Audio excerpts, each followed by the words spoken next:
TCS ఇప్పటికీ commitment అయింది, Cognizant అయింది, ANSR, Sattva, Accenture, Google, Sify, Arcelor Mittal, ఫార్మాలో సుమారుగా 5 కంపెనీలు. ఇట్లా మీరు చూస్తే $120 బిలియన్, $120 బిలియన్, సుమారుగా 10 లక్షల కోట్ల పెట్టుబడికి మేము ఒప్పందాలు కుదిరించుకున్నాం. దాంట్లో 50% గ్రేటర్ విశాఖ ఎకనామిక్ రీజియన్కి వస్తుంది.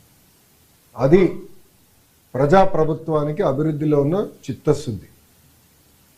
అన్ని ప్రాంతాలని సమగ్ర అభివృద్ధి చేసి ముందలు తీసుకెళ్ళ లక్ష్యంతో మేము పనిచేస్తున్నాం.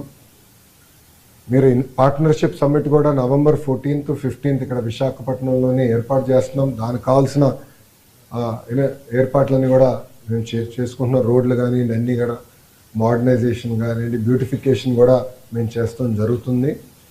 ఇంకా రాబోయే రోజుల్లో కూడా మీరు చూస్తే పెద్ద ఎత్తున అనౌన్స్మెంట్స్ అనేది